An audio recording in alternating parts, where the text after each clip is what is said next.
हिंदू जो शब्द है ना तो हिंदी का शब्द है ना ही संस्कृत का शब्द है, ये पार्शियन शब्द है और इसका मतलब होता है बेविचारी, नीच, काला, करलुट्ठा, चोर। अगर इस देश में अगर ब्राह्मण या तथाकथित जो ऊंची जाति के लोग अगर हमें हिंदू कहते हैं तो आप पसमानदा भाइयों से हम आग्रह करना चाहते हैं कि शेड्यूल कास्ट, पिछड़ी जाति और अति पिछड़ी जातियों को आप हिंदू कहना बंद कर दीजिए, आप आधा जंग जीत जाएंगे। जब अली अनवर साहब से इस कार्यक्रम के बारे में हमारी गुफ्तगू हुई थी तो इस प्रोग्राम के जब सोशल मीडिया पर हमने डाला तो बहुत सारे मुस्लिम लोग हमसे जुड़े हुए थे, उन्होंने प्रतिक्रिया देना शुरू किया कि ये ऐसे लोग हैं जो इस्लाम को बांटना चाहते।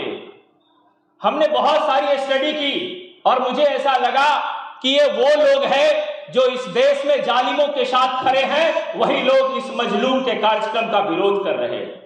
इसलिए साथियों, अल्लाह ताला को हम लोग अगर मानते हैं तो अल्लाह ताला ने कहा मजलूमों के साथ खड़े हो जाओ।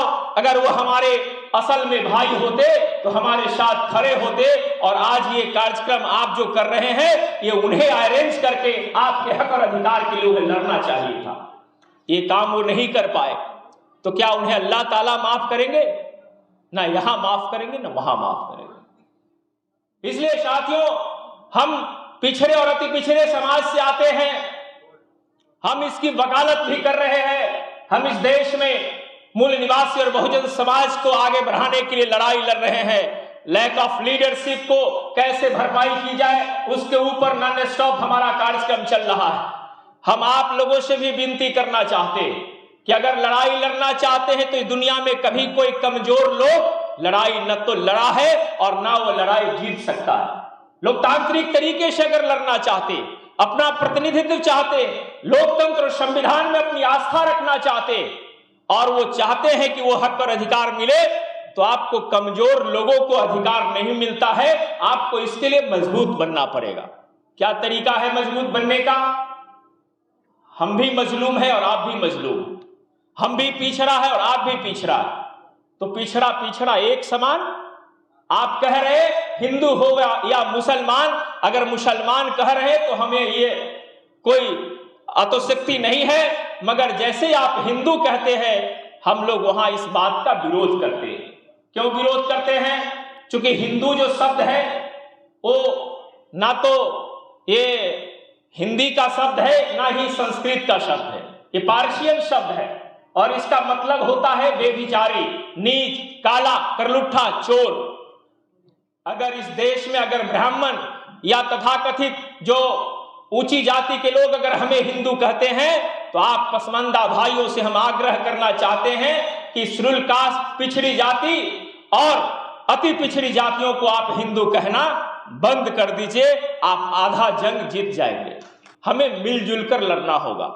मिलजुल कर लड़ने के लिए मिलजुल कर कोऑर्डिनेशन बनाना होगा और उस कोऑर्डिनेशन में इसी काम को करने के लिए रात दिन काम करने वाला मिशनरी तैयार करना होगा और समाज में भेजना पड़ेगा उन्हें काम करने के लिए। कौन सा काम करना है?